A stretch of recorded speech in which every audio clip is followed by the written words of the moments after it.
देखिए यहाँ से थोड़ा सा हम किसी विषय के जो वस्तु है उसके ज्ञान के उसमें जा रहे थे कि मन का इंद्रिय के साथ संयोग होता है, इंद्रिय का अर्थ के साथ होता है, उस विषय को ज्ञान कहते हैं। वो एक अलग विषय। यहाँ पे लिख रहे हैं कि एवं इसी प्रकार मनसा अंतर इंद्रियेण यद आत्म विषयकम ज्ञानम जन्यते। जब अंतर इंद्रिय मन के द्वारा केवल आत्म विषयक ज्ञान उत्पन्न होता है, कौन अहम इति, जो अहम के द्वारा बोध्य जो आत्म विषयक ज्ञान है, अहम शब्द से जिसका व्यपदेश किया जाता है, उसका तदा मन इंद्रियम आत्माथा अनयोहो सन्निकर्षा संयोगा। वहां पे मन इंद्रिय होती है, आत्मा अर्थ होता है, और दोनों का जो सन्निकर्ष होता है वह संयोग होता है।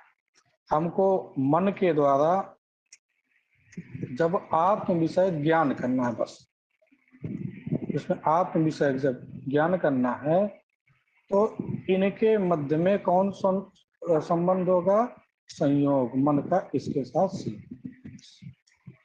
इतना ही हमको ध्यान रखना। इन्होंने जो उदाहरण जो दिया है, पहला उदाहरण जो है बहिर इंद्रिय का दिया है, दूसरा उदाहरण जो दिया अंतर इंद्रिय का दिया है। इसलिए उन्होंने लिख दिया है कि एवं मनसा अंतर इंद्रियेण, जो अंतर इंद्रिय मन है उसके द्वारा जब हम आत्म विषय ज्ञान उत्पन्न होता है, आत्म विषय ज्ञान कहते हैं। वह आत्मा कैसा है? कह जिसको हम अहम पद से व्यपदिष्ट करते हैं, इसको हम अहम पद से बताते हैं, उस आत्मा का जब ज्ञान कहते हैं तब मन इंद्रिय होता है, आत्मा अर्थ होता है, और उन दोनों के मध्य में जो सन्निकर्ष होता है वह केवल संयोग सन्निकर्ष होता है। ये बात क्लियर है सबको?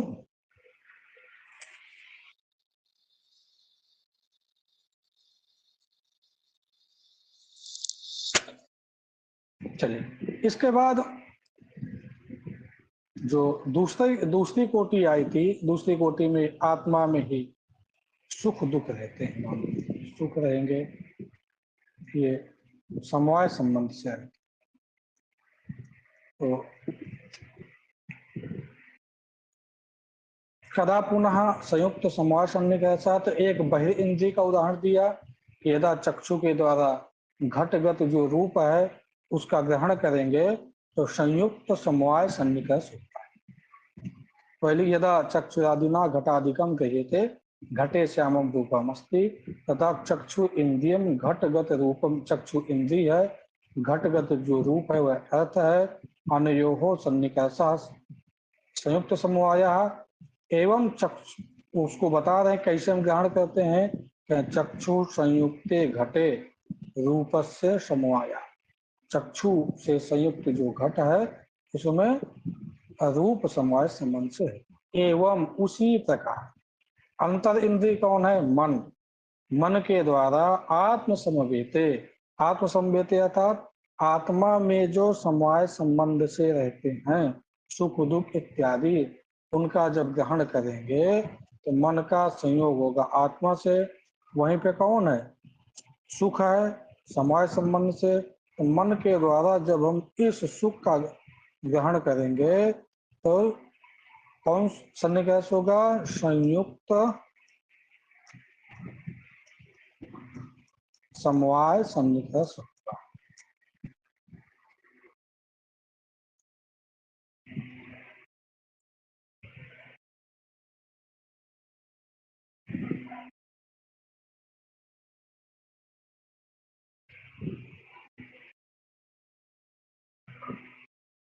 इसके बाद संयुक्त संवेद समवाय, इसको हमने कल देख लिया था।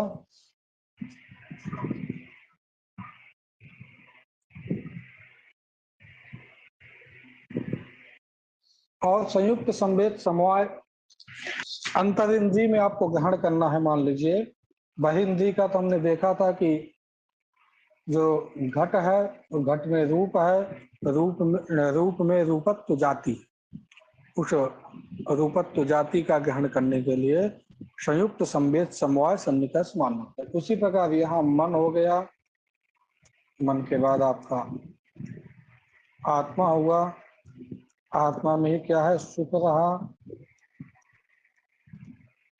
ये सुखत्व है। ये क्वेश्चन पूछा नहीं जाता वैसे परीक्षा में।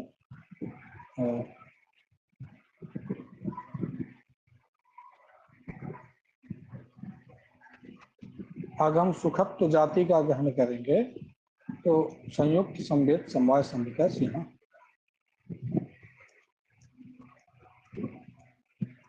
जो इसमें समवाय है, यहाँ पर भी क्या है, समवाय है, यहाँ पर वही संयुक्त संवेद समवाय, ये संबंध बने।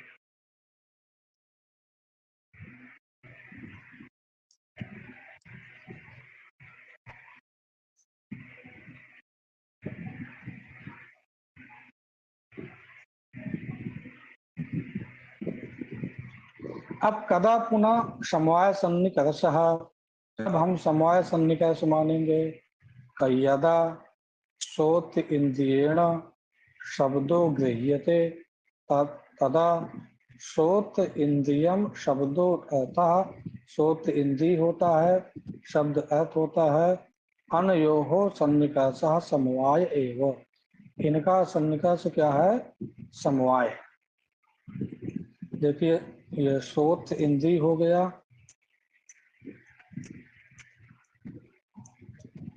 और ये शब्द। हम जब इसके द्वारा इस शब्द का ग्रहण करेंगे ये समवाय सन्निकर्ष। क्यों समवाय सन्निकर्ष होगा, क्योंकि शब्द का तो हमने पढ़ा था, शब्द गुणकम आकाशम।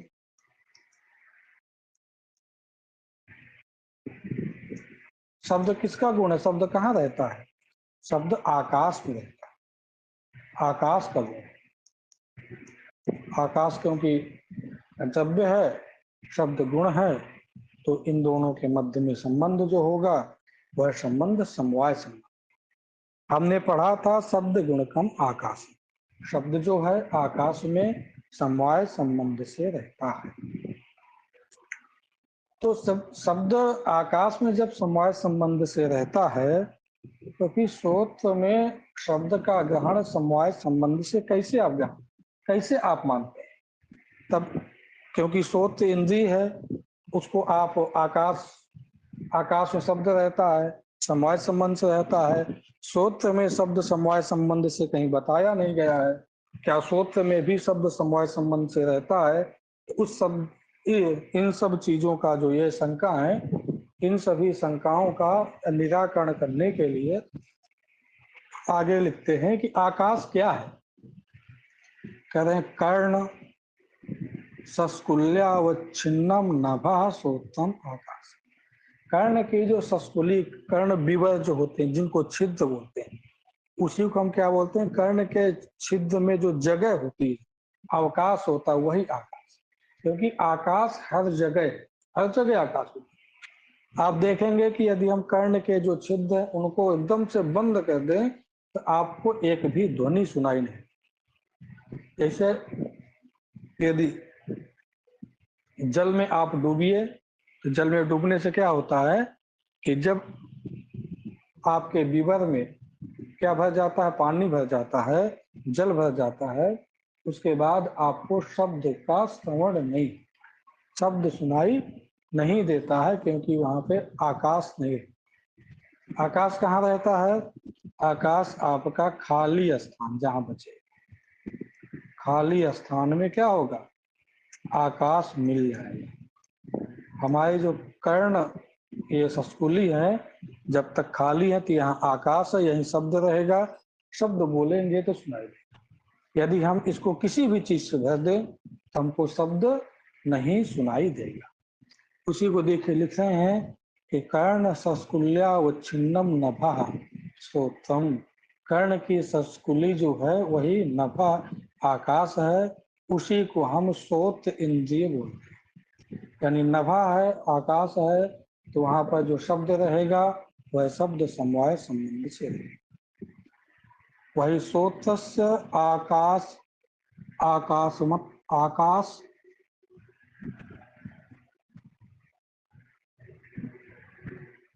ठीक है।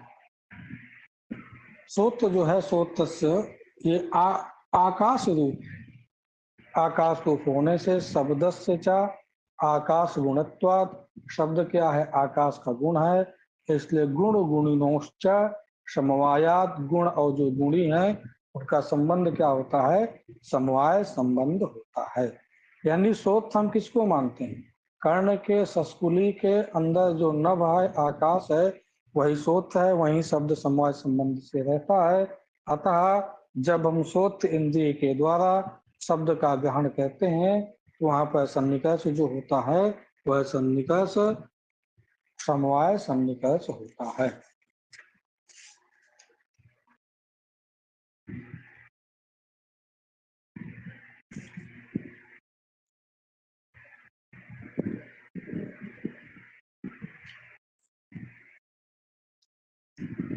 ये आपका चौथा सन्निकर्ष हुआ।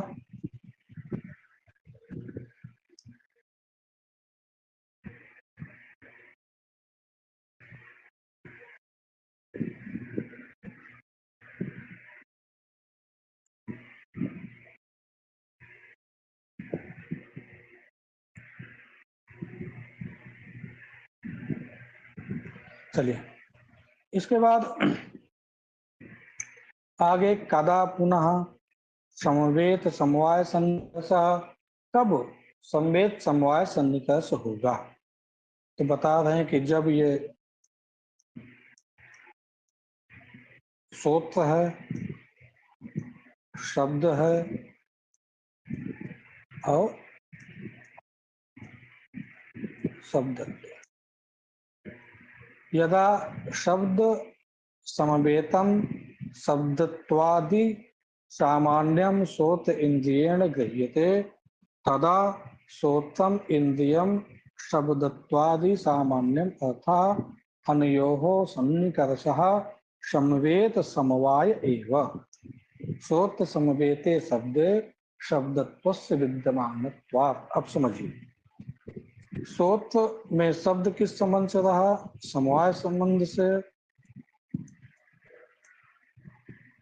इसमें जो शब्द व्यक्ति है, जाति जो है व्यक्ति में किस संबंध से रहती है, समवाय संबंध। जब हम सोत इंद्रिय के द्वारा इस शब्दत्व जाति का ग्रहण करेंगे तो कौन सन्निकर्ष होगा, तो समवेत समवाय, अर्थात तो सोत समवेत, सोत में समवाय संबंध से विद्यमान शब्द है, उसी शब्द में समवाय संबंध से विद्यमान शब्दत्व जाति है। क्या होगा, समवेत समवाय, ये सन्निकर्ष। इसी को उन्होंने लिखा कि यदा शब्द समवेतम शब्दत्वाधिक सामान्य, शब्द में समवेत, सवेत मतलब समवाय संबंध से विद्यमान जो शब्दत्वादि है उनका ग्रहण, सामान्यम अर्थात जाति, शब्दत्वादि सामान्य का ग्रहण करना है, उस समय सोत इंद्रियेण गृह्यते, तदा सोतम इंद्रियम, सोत इंद्रिय के द्वारा ग्रहण होगा। सोत इंद्रिय है शब्दत्वादि सामान्यम अर्थात, शब्दत्वादि जो है वह क्या है, सामान्य, जो सामान्य अर्थात जाति वह अर्थ, उनके मध्य में जो सन्निकर्ष है समवेत समवाय एवं। क्यों, सोत समवेते, सोत में जो समवाय संबंध से विद्यमान जो शब्द है उसी शब्द में सोत समवेते शब्दे, सोत इंद्रिय में समवाय संबंध से विद्यमान शब्द में शब्दत्वस्य जो शब्दत्व जाति है वह भी समवायात अर्थात समवाय संबंध से विद्यमान रहती है। अतः जब हम सोत इंद्रिय के द्वारा शब्दत्व जाति का ग्रहण करेंगे उस समय समवेत समवाय सन्निकर्ष होगा।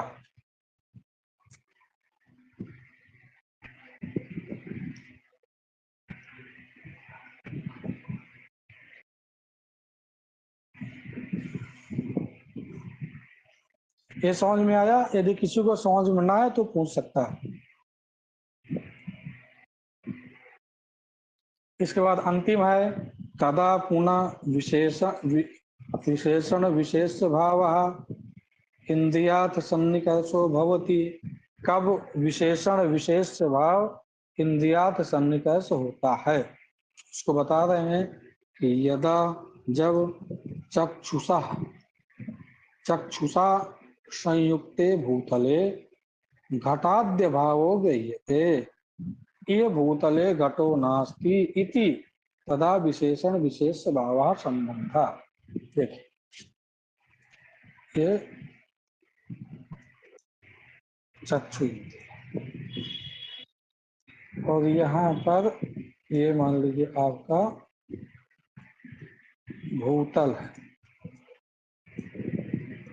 इसी भूतल में क्या है? घटा भाव। ये चक्षु का संयोग भूतल के साथ होगा। इसी भूतल में उसको क्या ज्ञान होगा? अरे यहाँ तो घड़ा है ही नहीं, अर्थात घटा भाव का ग्रहण। जब हम घटा भाव का ग्रहण करते हैं, अभाव का ग्रहण करते हैं, तो हमेशा विशेष विशेषण भाव सन्निकर्ष होता है। क्यों होता है उसको स्पष्ट करेंगे। जब चक्षुषा संयुक्त भूतले, चक्षु का संयोग किसके साथ हुआ? भूतल के साथ हुआ। भूतले घटा भाव इसका उसने ग्रहण किया। यह भूतले घटो नास्ति, ये ज्ञान होगा इस भूतल में घट नहीं है। तथा विशेषण विशेष भाव संबंधा, या विशेषण विशेष क्यों? चक्षु संयुक्त जो भूतल है उस भूतल का जो घटा भाव है क्या है? विशेषण है। घटा भाववत भूतलम, अर्थात इस भूतल में क्या नहीं, घड़ा नहीं है। तो भूतल विशेष हो गया, घटा भाव उसमें विशेषण हो गया, तो विशेषण विशेष भाव सन्निकर्ष बना। उल्टा भी कर सकते हैं, विशेष विशेषण भाव विशेषण विशेष भाव। यदि घटा भाव को हम विशेष बना देंगे, भूतल को विशेषण बना देंगे, तो विशेषण विशेष भाव होगा। और यदि भूतल को विशेष बना देंगे, घटा भाव को विशेषण बना देंगे, तब विशेषण विशेष भाव होगा। फर्क कुछ नहीं है। विशेषण विशेष भाव, अभाव का जहां भी आपको प्रत्यक्ष करना है सभी जगह विशेष विशेषण भाव के, चाहे विशेषण विशेष भाव, इन्हीं के माध्यम से वह प्रत्यक्ष होगा।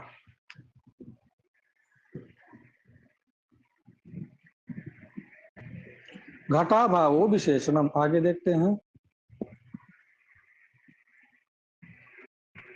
भूतलम विशेष्यम, भूतल क्या है? विशेष है। घटा भाव विशेषण है। तो विशेषण विशेष भाव सन्निकर्ष के द्वारा जो चक्षु है वह भूतल में घटा भाव को ग्रहण करेगी। अभाव का जहां भी ग्रहण होगा वहां पर विशेष विशेषण भाव संबंध के द्वारा ही।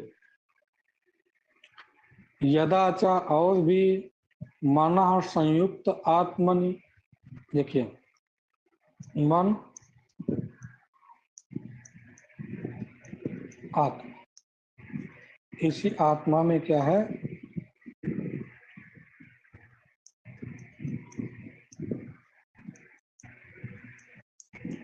सुखा भाव, दुखा भाव, दुखा भाव, ये है। तो मन का संयोग होगा आत्मा के साथ, और यहीं पर सुख का अभाव, सुखाद्य भाव, सुखा भाव, दुखा भाव विद्यमान है। तो सुख का अभाव, दुख का अभाव जब हमको ग्रहण करना है तो विशेष विशेषण भाव जो सन्निकर्ष है उसके द्वारा ही होगा। देखिए यदा मना संयुक्त आत्मनि, मन से संयुक्त आत्मा में सुखाद्य अभाव गृह्यते, सुखादि का अभाव हम ग्रहण करते हैं। क्या? अहम सुख रहिता इति, ऐसा मैं सुख से रहित हूं, ऐसा। तदा मना संयुक्त आत्मना सुखाद्य भावो विशेषण, मन से संयुक्त जो आत्मा है इस आत्मा में ये सुखाद्य भाव क्या है? ये विशेषण है। और ये क्या है? आपका विशेष।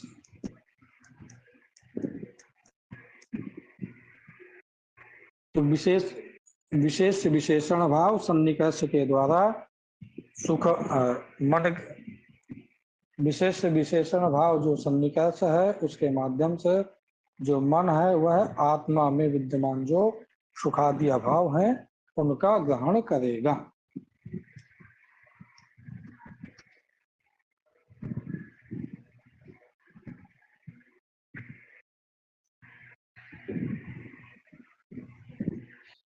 यदा और जब हम सोत्र समवेते गकारे, सोत्र में ये गकार है, गकार क्या है? वर्ण है, रहेगा समवाय संबंध से। इसी गकार में क्या है? घकार का भाव भी है, घकारा भाव भी है, क्योंकि गकार घकार नहीं हो सकता। तो सोत्र समवेत जो गकार है उस गकार में यदि हम घत्वा भाव ग्रहण करेंगे तो किस संबंध से ग्रहण होगा? तो विशेष विशेषण भाव संबंध से ही उसका ग्रहण होगा। क्यों गृह्यते तदा सोत्र समवेतस्य गकारस्य घत्वा भावो विशेषणम। सोत्र समवेत जो गकार है उस गकार में घत्वा भाव जो है वह है विशेषण है। अभी तक ऊपर जो बताया आपको, ऊपर इन्होंने संयोग संबंध से बताया कि जहां पे संयोग संबंध से चक्षु पृथ्वी के साथ संयोग हुआ, उसके बाद उसमें अभाव ग्रहण किया। यहाँ पर आपको समवाय संबंध से बताया कि सोत्र में समवाय संबंध से विद्यमान कौन है? गकार। समवाय संबंध से उसका ग्रहण होता है और उसी गकार में हमको घत्वा भाव ग्रहण करना है तो वह भी विशेषण विशेष भाव सन्निकर्ष से ही ग्रहण होगा।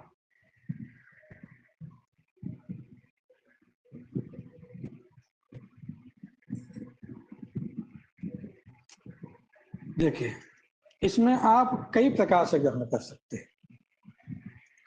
मान लीजिए सोत्र में देख लिए, सोत्र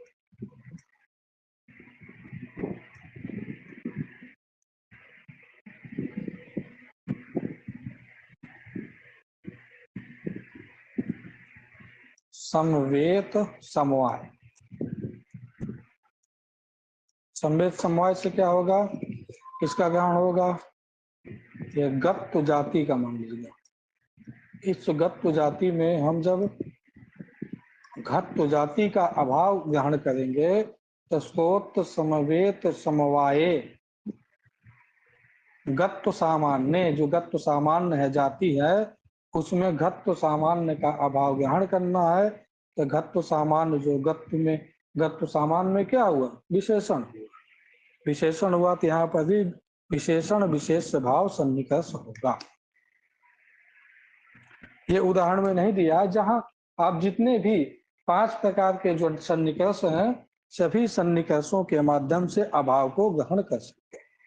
इसको देखिए, बता रहा है कि पंचविध संबंध, जो 5 कौन कौन संयोग, संयुक्त समवाय, संयुक्त संवेद समवाय, समवाय और संवेद समवाय, ये जो 5 प्रकार के सन्निकर्ष हैं, पंचविध संबंध, अन्यतम संबंध उनमें से कोई एक, अन्यतम मतलब कोई एक जो है वह जो संबंध है उसी के द्वारा विशेषण विशेष भाव लक्षणेन, विशेषण विशेष भाव लक्षण के द्वारा इंद्रियात सन्निकर्षेण अभाव इंद्रियेण, इंद्रियात सन्निकर्ष के द्वारा जो अभाव है उसका ग्रहण किया जाएगा।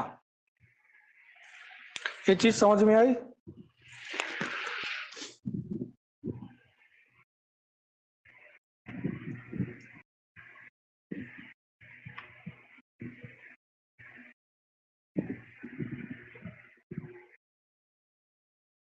चलिए,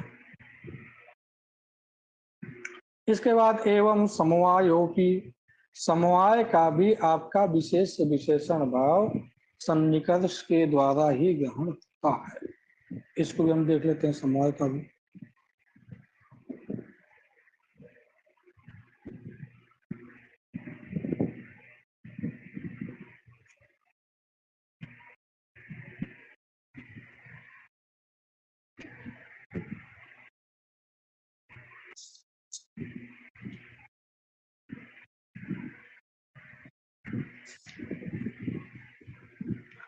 जैसे ये चक्षु इंद्रिय है, उसके द्वारा ये तंतु है,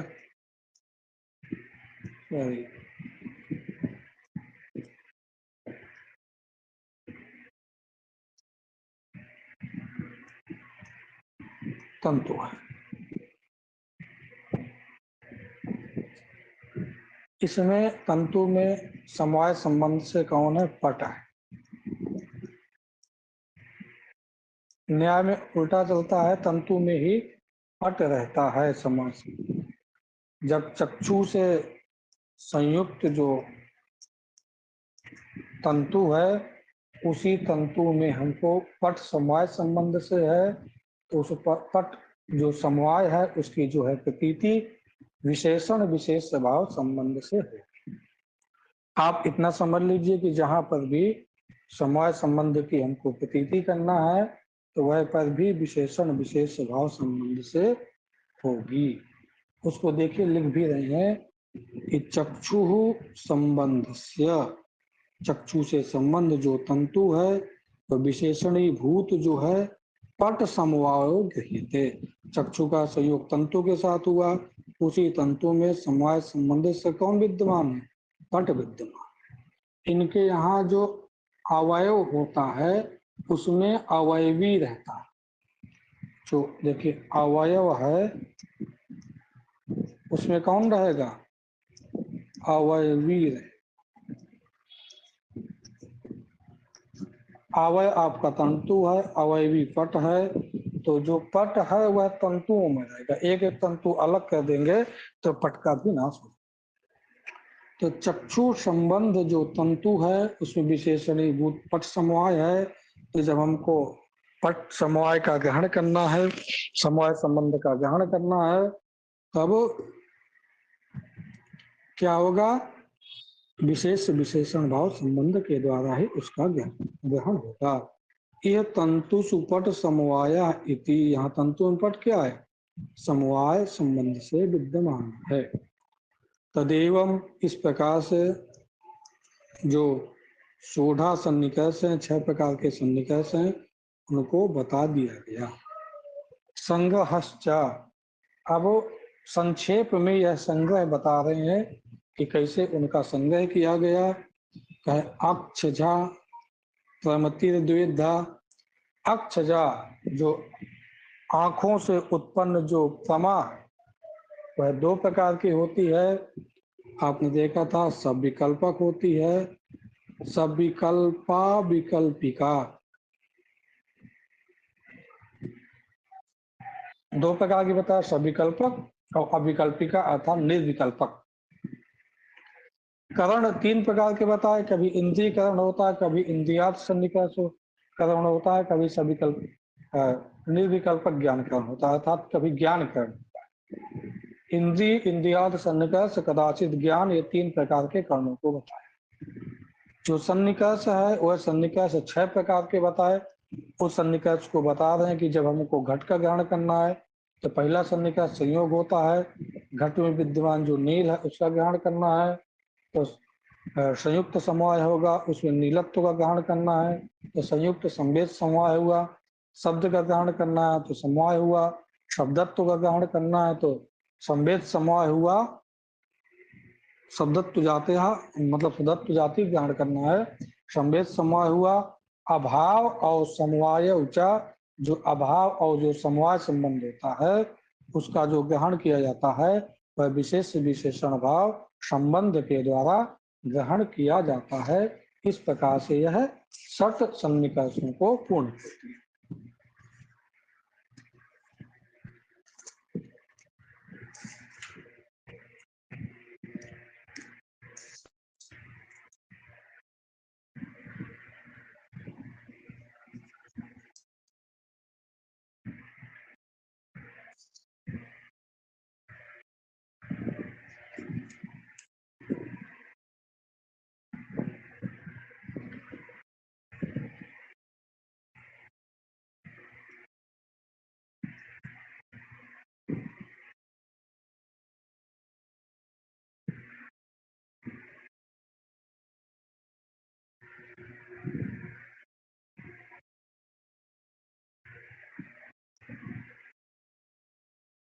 केवल थोड़ा सा ही बचा है निर्विकल्पकम, उसको हम कल कर लेंगे। और इस प्रकार से यह जो प्रत्यक्ष निरूपण है यह पूर्ण हो जाएगा। उसमें जो आगे कुछ बचा हुआ है वह प्रत्यक्ष में जो बौद्ध का मत है वह बौद्ध का मत प्रश्न करेंगे और प्रश्न करके उसी का उत्तर लिखेंगे। बस इतना ही शेष है। और सैद्धांतिक दृष्टि से यह जो प्रत्यक्ष खंड है वह प्रत्यक्ष खंड पूर्ण होता है।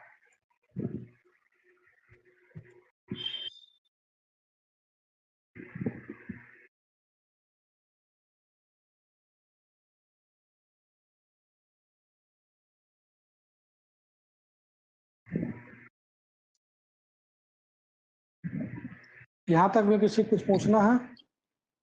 हाँ गुरु जी, कुछ पूछना है। बोले। गुरु जी, जैसे घट है ना, घट तो बोले आगे। तो यहाँ पे अब ये भी मतलब अगर हम समवाय संबंध बनाएंगे यहाँ पे तो कैसे बनेगा? बता।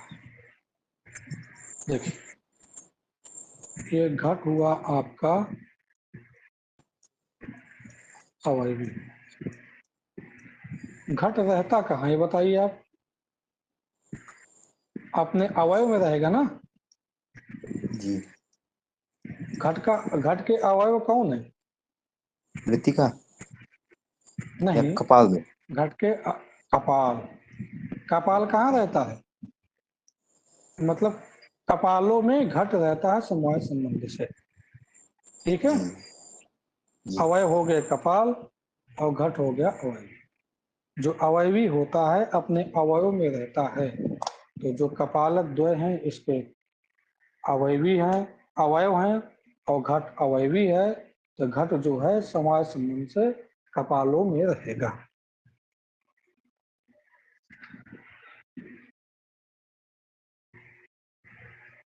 और किसी कुछ पूछना है?